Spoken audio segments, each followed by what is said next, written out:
मैंने फैसला किया हूं कि मैं कारपोरेशन का इलेक्शन नहीं लड़ूंगा। मैं सब लोगों को लड़ाने का काम करने वाला हूं कि असेंबली के इलेक्शन के वक्त आपके फर्जंद को, एंड इलेक्शन के वक्त आपके फर्जंद को गाड़ी में किसने बैठाकर, कट्टा लगाकर पैसे के लिए किसने उठाकर लेकर गया था। मुझे पता है कि आप लोगों की आंखों में आंसू थे। मुझे पता है कि मासूम मासूम बच्चों के आंखों में आंसू थे। मुझे पता है कि आप लोगों ने कई दिन तक खाना नहीं खाया। अगर मेरी जगह कोई और होता तो शायद सियासत छोड़ देता। भारत रत्न डॉक्टर बाबा साहेब अम्बेडकर के संविधान को मानने वाले लोग हैं हम। आज मैं बोलता हूं कि मैं वंदे मातरम नहीं पढ़ूंगा। कि हमारी सटीक सीट 2017 में जो हमारे कॉर्पोरेटर चुन कर आए थे वहां पर इत्तेहाद नहीं होगा, वहां हम ही लड़ने वाले हैं।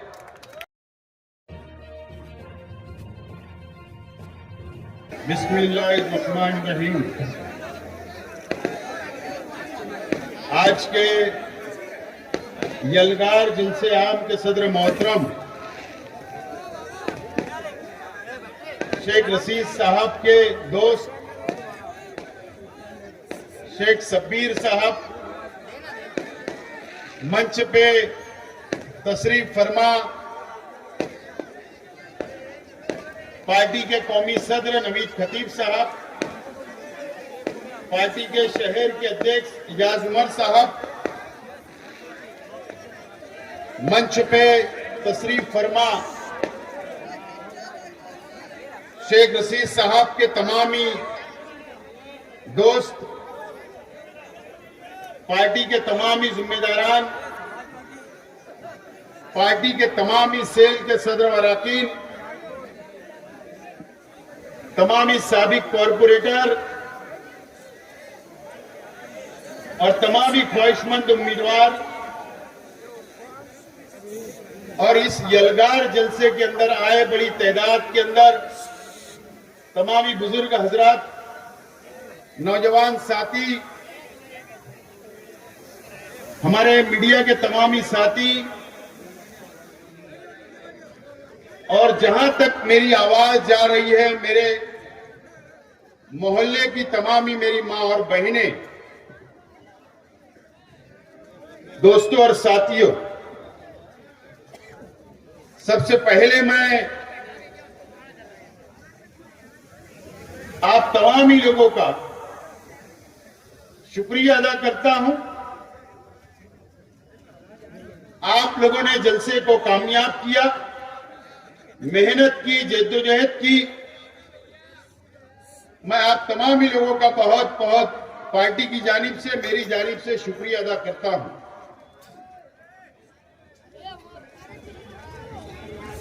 अभी आप लोगों के सामने पार्टी का सॉन्ग, पार्टी का तराना आप लोगों के सामने लॉन्च किया गया और मुझे उम्मीद है कि आप लोगों को पसंद आया होगा। और मैं तमाम ही कार्यकर्ताओं से, तमाम ही पार्टी के जिम्मेदारान से मैं अपील करता हूं कि ये सॉन्ग घर के एक एक बच्चे तक, एक एक मां बहनों तक और एक एक बुजुर्गों तक, नौजवान साथियों तक पहुंचाने की आप कोशिश करें। हैदर साहब जो मशहूर सिंगर है, राजस्थान से ताल्लुक है उनका, उन्होंने बहुत मेहनत की और ये सॉन्ग को तैयार किया।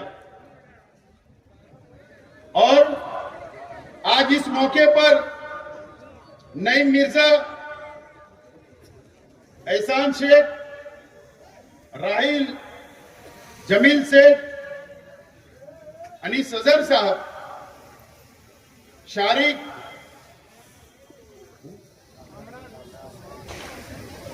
ये तमाम ही लोगों का इस्तकबाल हुआ। लेकिन एक नौजवान साथी जो 8 रोज पहले इस दुनिया से रुखसत हुआ, कामरान शेख की भी इस सॉन्ग बनाने के अंदर बहुत मेहनत रही। कामरान का इंतकाल हुआ। मैं अल्लाह ताला से दुआ करता हूं, अल्लाह ताला जन्नतुल फिरदौस में आला से आला मुकाम अता करे। दोस्तों और साथियों, ये जलसे का नाम हमने दिया था यलगार।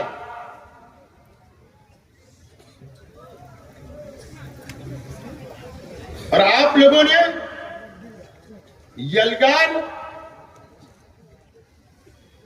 होर्डिंग के जरिए, बैनर के जरिए, सोशल मीडिया के जरिए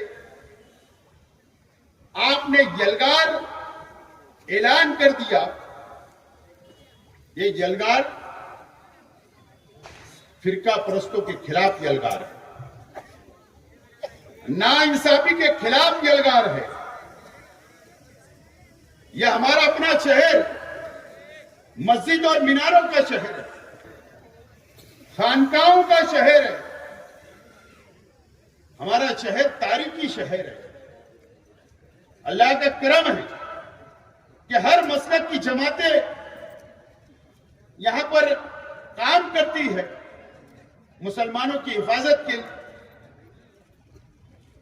दीन के लिए, इस्लाम के लिए, दीन फैलाने का काम ये शहर के अंदर होता है। बैरूनी शहर से यहां पर बच्चे आते हैं, मदरसे के अंदर हाफिज होते हैं, आलिम होते हैं, मुफ्ती होते हैं और शहर से जाते हैं। ये वो मालेगांव शहर है, ये वो मालेगांव शहर है। और आज शहर की आवाम को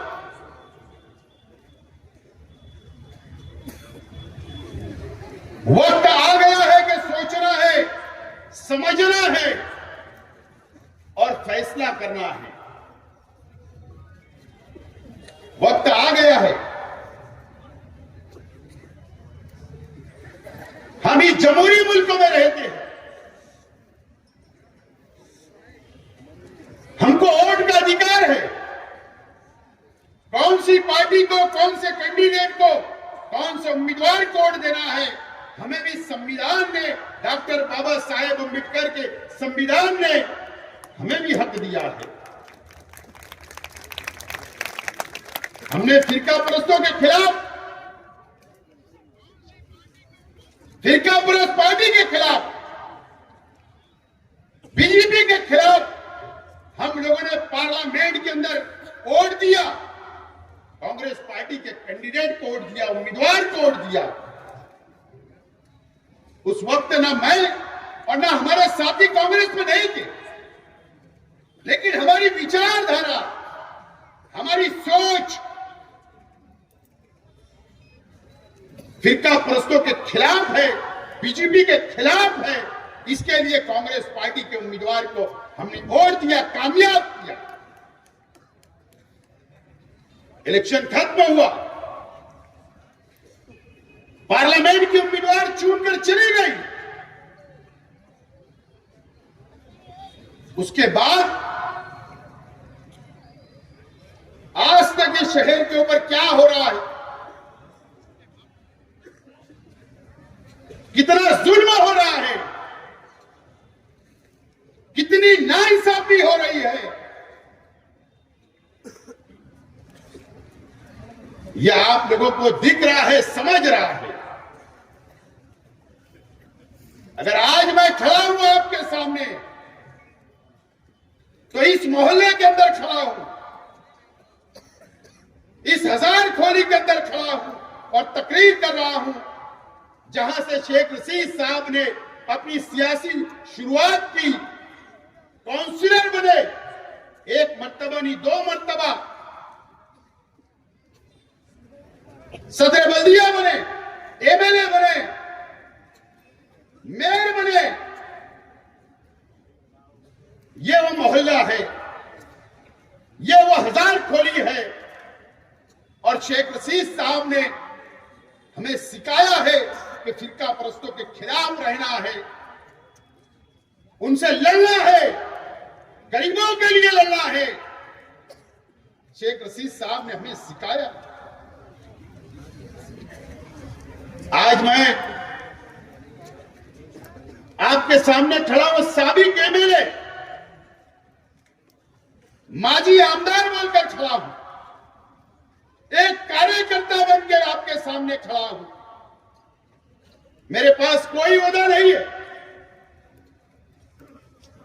कोई ओहदा नहीं है, ना पार्टी का भी ओहदा नहीं है। आप ही की तरह मैं एक इंसान हूं, आप ही की तरह कार्यकर्ता हूं, लेकिन ओहदा है वो आप लोगों की ताकत का ओहदा है। ये शहर की मां बहनों की ताकत है, वो ओहदा मेरे पास है। नौजवानों की ताकत है, यह ओहदा मेरे पास है।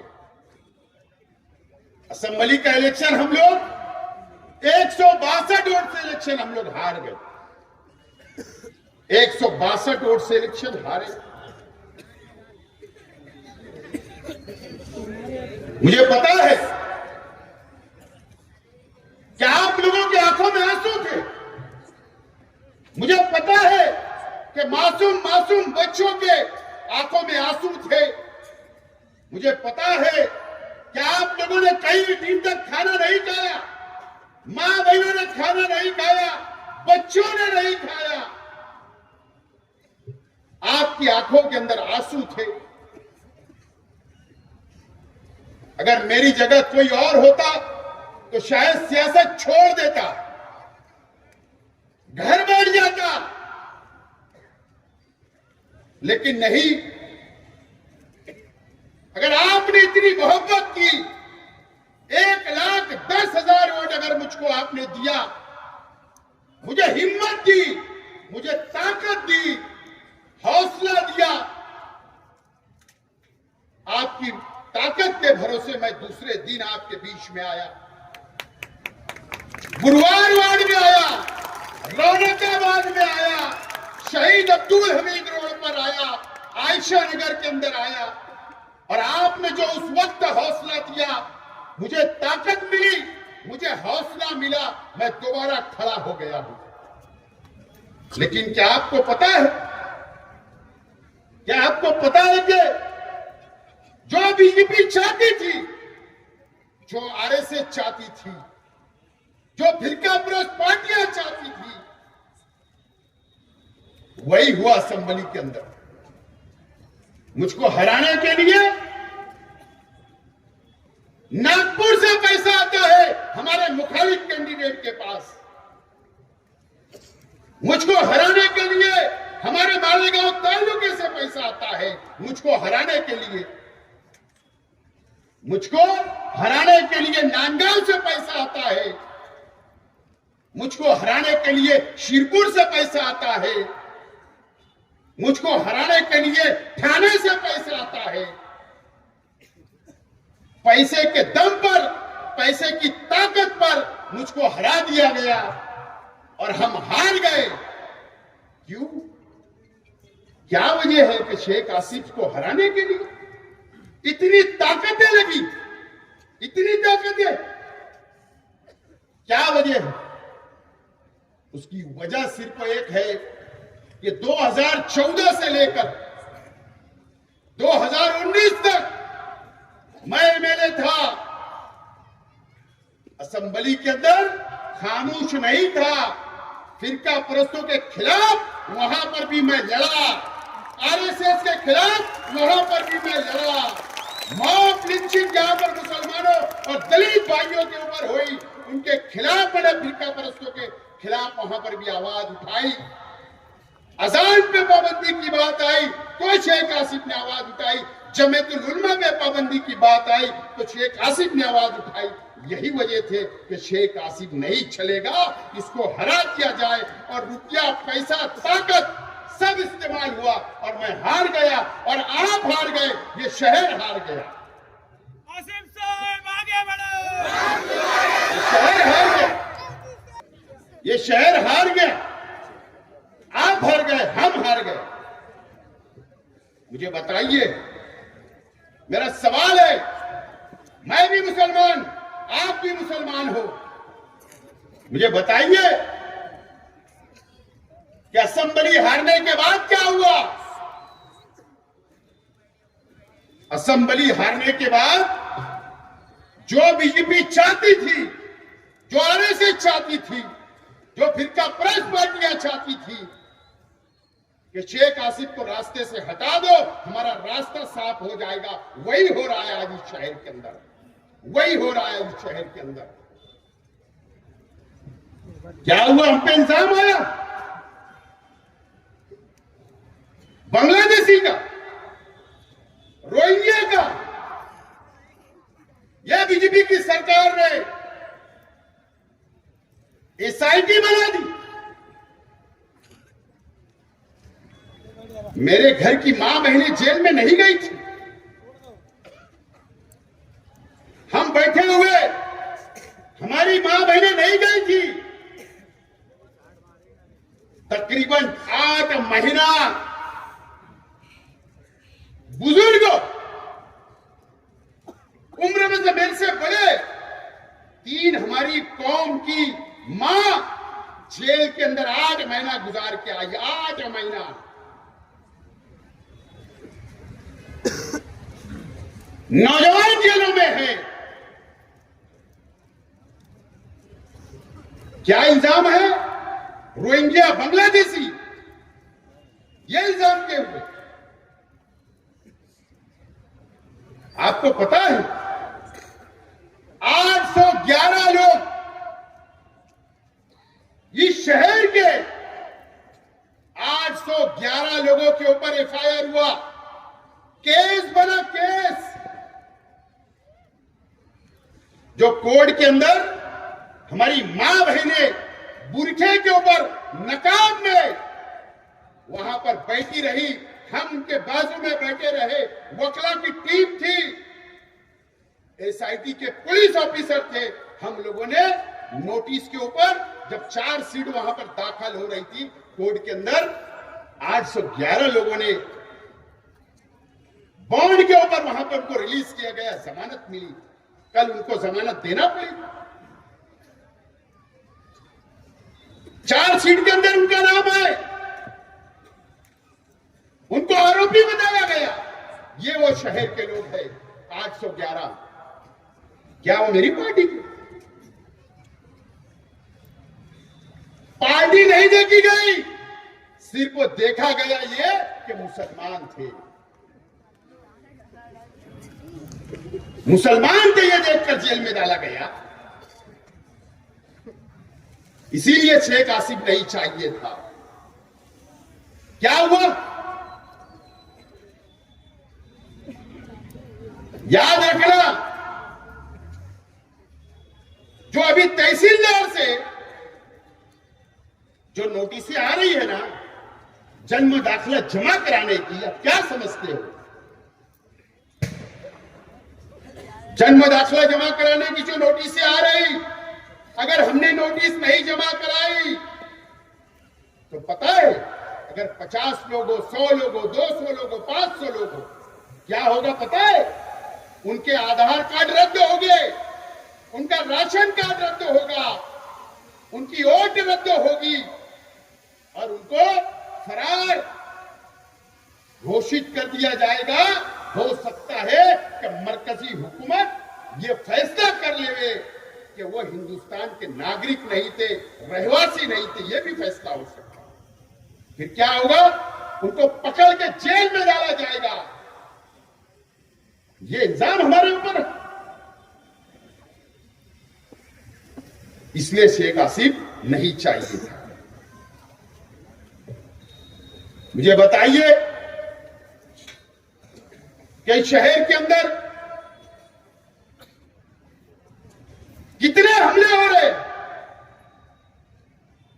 कितने हमले हो रहे? किले के ऊपर कभी आपने सुना? दीपावली बनाना चाहिए, दीप रोशन करना चाहिए, खुशी मनाना ही चाहिए, उसके अंदर किसका इनकार है? लेकिन पहली मर्तबा ये हुआ कि मालेगांव के किले के ऊपर लाइटिंग से सजाया गया। क्या वजह थी, क्यों खुशी मनाई गई पता है आपको? 400 मकानात, किला झोपड़पट्टी के 400 मकानात को उजाड़ने के लिए बुलडोजर लग गया था।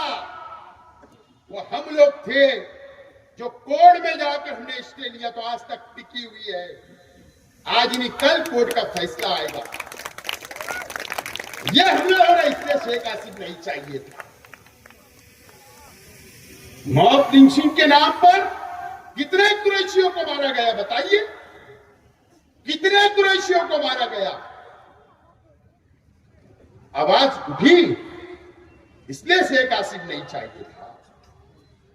मुझे बताइए, आज ये बातें मुझे बोलनी नहीं थी, लेकिन बोल रहा हूं।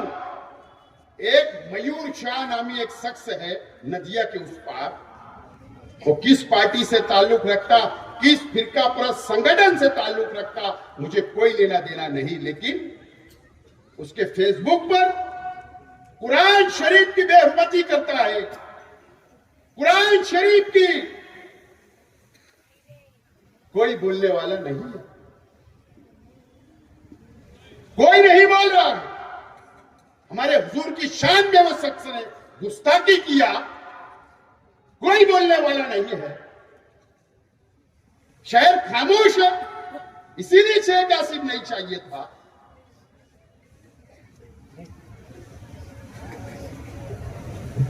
अब कैसा तुमको नुमाइंदा चाहिए?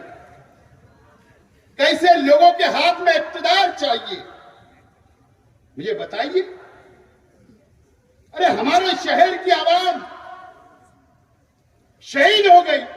2006 का भी कब्रिस्तान का बम ब्लास्ट होता है, हम ही शहीद होते हैं, हम ही जख्मी होते हैं, हमारा ही खून बहता है। 2008 में भी विक्टू चौक बम ब्लास्ट के अंदर हमारा ही खून बहा, हम ही शहीद हुए, हम ही जख्मी हुए। साध्वी प्रज्ञा सिंह ठाकुर, कर्नल पुरोहित की तो प्रमोशन हो गया, बाइज्जत बरी हो गए, बाइज्जत। क्या हुआ बताइए मुझे? शहर खामोश है। हमारे तालुके के लीडरान ने खुशी मनाई, खुशी, जल्लोश किया, फटाके फोड़े गए और लीडरान ने बयान दिया खुशी से कि ये तो होना ही था। ऐसे कैसे भाईचारे की बात होती है शहर में? ये शहर देख रहा है अपनी आंखों से। क्यों हमारा जमीन जिंदा नहीं हो रहा? उसके बावजूद भी ये शहर खामोश है, देख रहा है, कोई बोलने वाला नहीं। मुझे बताइए, अल्लाह का करम है, उस खानदेश के जामनेर शहर के से 25 किलोमीटर दूर एक बेटावत देहात था। वहां पर एक सलमान नाम के एक नौजवानों को आज लोगों ने कत्ल कर दिया। 4 घंटे तक उसको मारते रहे, वेन में बैठाकर घुमाया गया, उसके घर के पास लाकर फेंक दिया गया। मुझे बताइए कौन गया था वहां? खानदेश के लीडरान को छोड़कर। अल्लाह का करम है, शेख आसिफ ने जाकर वहां पर गया, बैठा, बयान दिया। उसके बाद भी आज हम खामोश हैं। बात ये समझ में नहीं है। अभी पिछले महीने की बात, अहमदनगर के एक एमएलए ने, राष्ट्रवादी के एमएलए ने, संग्राम जगताप नाम है, दीपावली के दिन वो ऐलान करता है खुला कि मुसलमानों से खरीदी मत करो। खामोश है सब, अपनी आंखों से देख रहे हैं। नितेश राणे ने कल कहा, कल कि महाकुंभ के अंदर जो नासिक में होगा वहां मुसलमानों से कोई खरीदी मत करो, उनकी दुकानें मत लगने दो। कौन नुमाइंदगी करेगा ये मुझे बताओ, कौन उनके खिलाफ बोलेगा ये मुझको बताओ, कौन बोलेगा? आज सब खामोश है, कोई आवाज नहीं उठाई जा रही है। एक जीआर में बताना चाहता हूं, शाला शिक्षण विभाग का है, आयुक्त तो शाला शिक्षण एजुकेशन डिपार्टमेंट का है, जो पूना से निकला। यह जीआर है। मैं बताना चाहता हूं नौजवानों, इस शहर के मुसलमानों, सुनो बात। 31 अक्टूबर से 7 नवंबर तक, यानी आज तक, ये जीआर में लिखा है कि प्राइमरी स्कूल, हाई स्कूलों के अंदर वंदे मातरम पढ़ा जाना जरूरी है, लाजमी है। ये जीआर निकलता है। मुझे बताओ,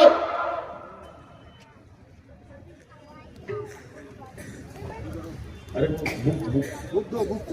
मुझे बताइए, इस हिंदुस्तान के अंदर ये जीआर कहां से निकला? मंत्रालय से। कौन आज आवाज उठाएगा? कारपोरेटर उठाएगा, वर्कर उठाएंगे, साबिक एमएलए उठाएगा, कौन आवाज उठाएगा? एमएलए की जिम्मेदारी है कि महाराष्ट्र हुकूमत के फैसले के खिलाफ आवाज उठना चाहिए था। आज तक आवाज नहीं उठी। हम ये संविधान को मानते हैं। भारत रत्न डॉक्टर बाबा साहेब अम्बेडकर के संविधान को मानने वाले लोग हैं हम। इसमें कहां लिखा है मुझे बताओ कि तुम जबरदस्ती कर सकते हो? कहां लिखा है बताइए आप? सुप्रीम कोर्ट का फैसला है कि किसी भी मजहब के लोगों को, कोई भी धर्म के लोगों को जोर जबरदस्ती नहीं की जा सकती। जबरदस्ती तुमको वंदे मातरम नहीं पढ़ाया जा सकता। आज मैं बोलता हूं कि मैं वंदे मातरम नहीं पढ़ूंगा। क्या करना? हाँ, इस हिंदुस्तान से मैं मोहब्बत करता हूं। हाँ, मैं इस डॉक्टर बाबा साहेब अम्बेडकर के संविधान को मानता हूं, आइन को मानता हूं। कोई जबरदस्ती नहीं कर सकता। मुझे बताओ, कौन आवाज उठाएगा? ये शिक्षण विभाग का है। ये सिर्फ 7 दिन के लिए निकला, लेकिन कल अगर कंपलसरी लागू कर दिया जाएगा और अगर वीडियो शूटिंग की जाएगी हमारे स्कूलों के अंदर, उर्दू स्कूलों के अंदर हमारे बच्चों से वंदे मातरम कहलाया जाएगा, कौन आवाज उठाएगा? कौन लड़ेगा? मुझे बताइए आप। हमारे शहर के मेले खामोश है। वहां कोई पार्टी देख के बच्चे स्कूल नहीं जाते कि शेख आसिफ को मानने वाले बच्चों से पढ़ाया जाएगा। सिर्फ ये देखा जाएगा कि मुसलमान है, पढ़ो। क्या करोगे? इसका जवाब कौन देगा? ये शहर को सोचना है, समझना है। अब मैं सवाल करता हूं शहर की आवाम से, शहर के उलमाओं से, शहर के दीनी तंजीमों से, शहर के बुनकरों से। ठीक है, मुझको हरा दिए, आपको मुबारक हो। क्या समझ के हरा मुझे नहीं पता, ना मैं जानना भी नहीं चाहता हूं। मैं जानना भी नहीं चाहता हूं,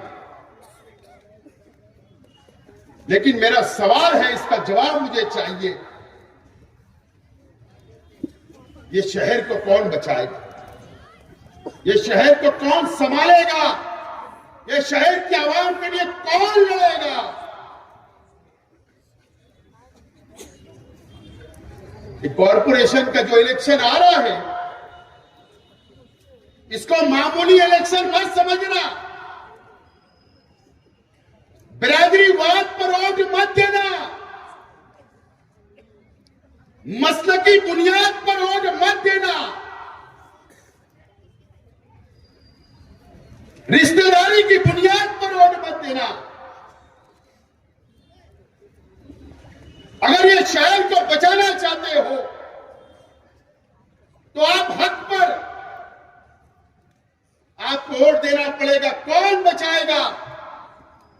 याद रखना, अगर एसआईटी बनी है तो 4000 अगर दाखिले,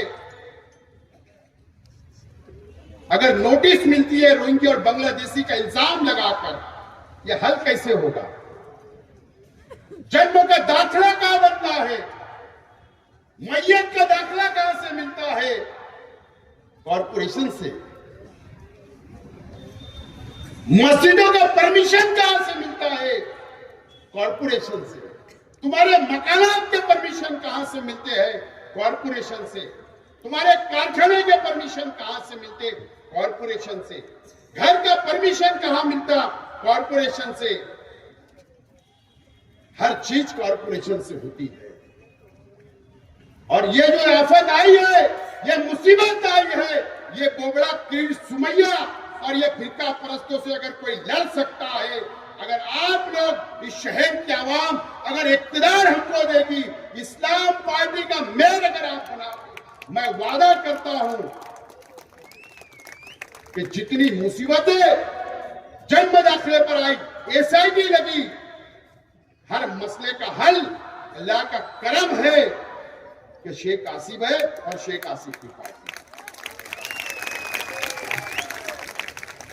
याद रखना इस शहर क्या, तो आप समझेंगे 4000 लोगों में हमारी कहां मां बहनों को नोटिस आई, कहां हमारे घर वालों को नोटिस आई? तो ऐसा नहीं है। अगर 4000 लोग निकल सकते, वो नोटिस दे सकते हैं, तो वो कई हजारों का राशन कार्ड भी चेक कर सकते हैं। ऐसा जियाद हुकूमत महाराष्ट्र ने निकाला है और किरीट सुमैया के बोलने पर निकाला है, हमारे राशन कार्ड भी चेक हो गए। ये शहर को बर्बाद करने के लिए फिरका परस्त तैयार है। मैंने कहा शुरुआत में कि थाने से पैसा आया, नागपुर से आया और जगह से मुझे हराने के लिए पैसा आया है। एक डील और हुई। क्या हुआ? एक डील और हुई। वार्ड नंबर 4 को तोड़ दिया गया। आज बोल रहा हूं, अजंत वड़ेल में भी मीटिंगें हुई, मुंबई में भी मीटिंगें हुई और यह डील हुई कि वार्ड नंबर 4 में 2 आजाद उम्मीदवार हजरत के रहेंगे और 2 दूसरी पार्टी के उम्मीदवार रहेंगे आजाद। तुम मुसलमानों की वोट देना, हम हमारी वोट तुमको पलटा होगा। क्या होगा? 2 मुसलमानों की मेंबर हमारे कम, 2 हमारी पार्टी के मेंबर हिंदू भाई कम, 2-2 का बंटवारा हो गया। वार्ड नंबर 2 का वार्ड तोड़ा गया। वहां पर भी इस तरीके की प्लानिंग हुई और ये शहर में आज बोल रहा हूं, मीडिया के सामने देखना कॉर्पोरेशन के चुनाव में, और नहीं तो बताना हमारे मुखालिफ लोगों ने कि नहीं हमने सिंबल पे 4 उम्मीदवार दिए, बताना कि 2 वार्ड नंबर 2 में हमने सिंबल के 4 उम्मीदवार दिए। तो आज मैं बोलता हूं शेख आसिफ के चारों सिंबल को उम्मीदवार दूंगा। और ऐसा नहीं है, हिंदू भाई भी दूंगा, दलित भाइयों को भी दूंगा 2 नंबर में। लेकिन प्लानिंग हो गई कि शेख आसिफ को अब असेंबली से हटाए एमएलए नहीं बनने दिया गया, आप कारपोरेशन का इक्तिदार भी इसको मत दो। अगर इसको कारपोरेशन का इक्तिदार दिए तो ये सब चीज को रोकेगा, हर मुसीबत को रोकेगा, ढाल बन के खड़ा रहेगा। इसके लिए कारपोरेशन भी इससे छीन ली जाए, इस तरीके की प्लानिंग स्क्रिप्ट लिखी जा चुकी है, स्क्रिप्ट लिखी जा चुकी है।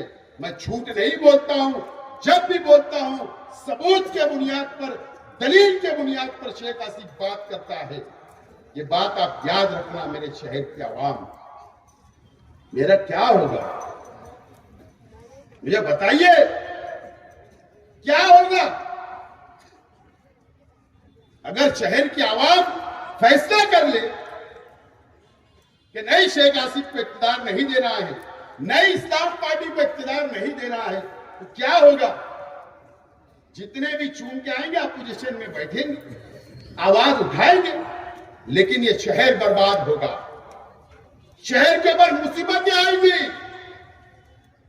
सेंट्रल गवर्नमेंट भी मुसीबत लाएगी, रियासती हुकूमत भी मुसीबत लाएगी। कौन लड़ेगा? एक शख्स को एमएलए बनाया गया, साल भर खामोश है, एक आवाज नहीं, असेंबली में बोलना नहीं है, सिर्फ डिलीट करना है और डिलीट करके काम करना है। और ये इलेक्शन असेंबली से बड़ा इलेक्शन है, बड़ा इलेक्शन है। अगर मुझे लालूच होती ना मेयर बनने की, तो शेख आसिफ ऐलान कर देता था कि मैं हाँ कारपोरेशन का इलेक्शन लड़ूंगा, लेकिन मैंने फैसला किया हूं कि मैं कारपोरेशन का इलेक्शन नहीं लड़ूंगा, मैं सब लोगों को लड़ाने का काम करने वाला हूं और इनका साथ खड़े रहकर ये फिरका फरोख्तों से मुकाबला करना चाहता हूं। लेकिन मुझे शेख रशीद साहब ने, हम सब जिम्मेदारों को, तमाम ही हमारे पार्टी के वर्करों को और मेरे परिवार को शेख रशीद साहब ने झुकने वाला नहीं बनाया। और अल्लाह का करम है, फिरका परस्तों के सामने ना मैं झुकूंगा, ना मैं डरूंगा, बल्कि यलगार करूंगा, लेकिन मैं इनके सामने डरने वाला या झुकने वाला नहीं है। मैं एक बात याद रखूं, क्या होगा मुझे बताइए, मुझे बताइए, मेरे घर के लोग यहां बैठे, मेरे परिवार के लोग बैठे, मुझे बताइए, हमारी ठेकेदारी है कारपोरेशन में, हम क्या ठेकेदार है? मैं तो आज के एमएलए साहब से कहूंगा, अगर आपका जमीन जिंदा होगा तो बताइए आप इस शहर को कि असेंबली के इलेक्शन के वक्त आपके फर्जंद को, एन इलेक्शन के वक्त आपके फर्जंद को गाड़ी में किसने बैठाकर, कट्टा लगाकर पैसे के लिए किसने उठाकर लेकर गया था? बताइए ना। अगर कोई उनके ही पार्टी के लोगों से कोई एमएलए डर सकता है, डरता है, तो आपको तो कभी भी ये बेच डालेंगे। नहीं तो इन्होंने, आप बताना इस शहर के आवाम को, बताना क्या हुआ था तुम्हारे फर्जंद के साथ, क्या हुआ था, आप क्या दबी है आपकी, क्या आपकी कमजोरी है? पुलिस डिपार्टमेंट को भी ये जानकारी है।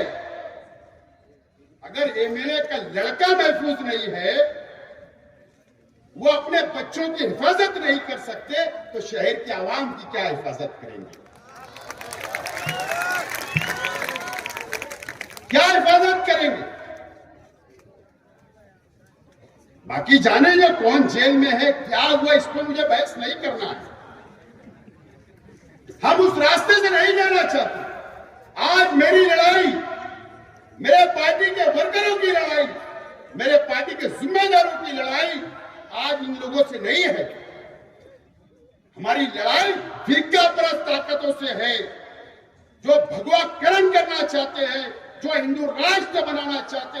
जो सेकुलरिज्म को खत्म करना चाहते हैं, ये जो शहर को बर्बाद करना चाहते हैं, हमारी लड़ाई उनसे है, उनसे लड़ना है और जीतना है। मैंने कहा ना, मेरा क्या होगा मेरे परिवार का। अगर आपने फैसला कर दिया कि कारपोरेशन भी तुमको नहीं, तो घर बैठेंगे, परिवार संभालेंगे, कारोबार करेंगे, लेकिन फैसला आपके ऊपर। ये बहुत बड़ा इलेक्शन हमारे सामने है। गुरुवार वार्ड के लोग यहां बैठे हैं, वहां पर अखाड़ा भी है, पहलवान भी बहुत है।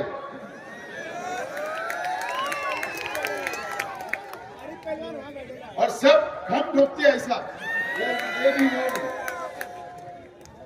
और धोबी पिछाड़ भी मार देते हैं।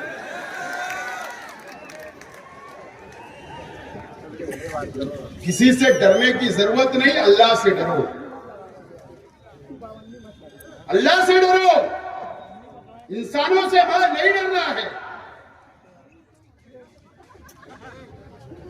बहुत कमजोर लोग हैं, बहुत बुज़दिल लोग हैं, और ये भी नहीं चाहते कि शेख आसिफ की पार्टी का इक्तिदार आ जाए, क्योंकि दुकान बंद हो जाएगी।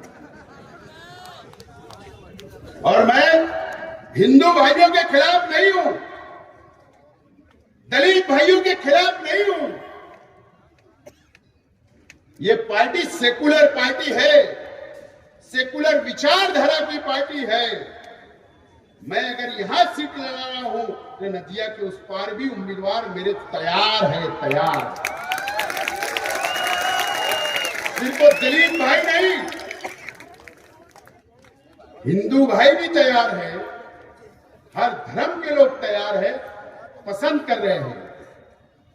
वो चाहते हैं कि ताकतवर लीडरों के साथ खड़े रहना, लड़ने वाले लीडरों के साथ खड़ा रहना है।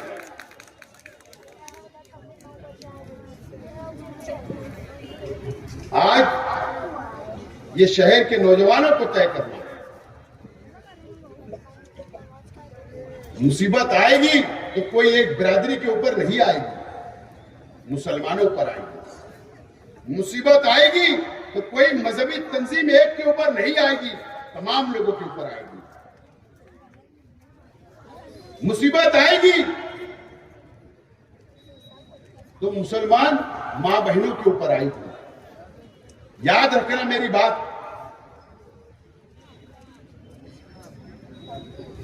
और आज ये यलगार है, यलगार का ऐलान हो चुका है, और यही नारा लेकर कारपोरेशन के अंदर हम लोग कूदने वाले हैं, मैदान में आने वाले हैं।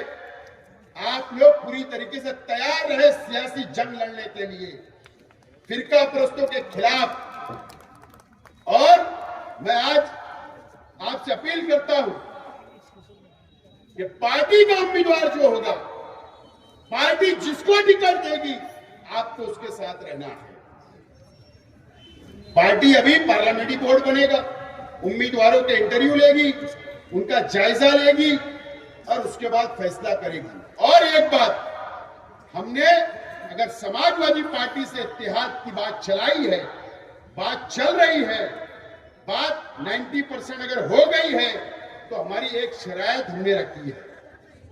वो ये शरायत है कि हमारी सटीक सीट 2017 में जो हमारे कॉर्पोरेटर चुन कर आए थे, वहां पर इत्तेहाद नहीं होगा, वहां हम ही लड़ने वाले हैं। और जब तक पार्टी का आदेश नहीं होगा, आपको किसी की मीटिंग में अभी जाना नहीं है। मैं एकदम साफ बोल रहा हूं। बहरहाल आज मुझे जो बातें कहनी थी मैंने आधी बोला हूं। वक्त खत्म हो रहा है। आपने जलसे को कामयाब किया इतनी बड़ी तादाद के अंदर आकर, लेकिन अब आपको यहां से जाकर गली गली घर घर सबको समझाना है और इस्लाम पार्टी का मेयर बनाना है। बहुत बहुत शुक्रिया। खुदा हाफिज। अस्सलाम वालेकुम।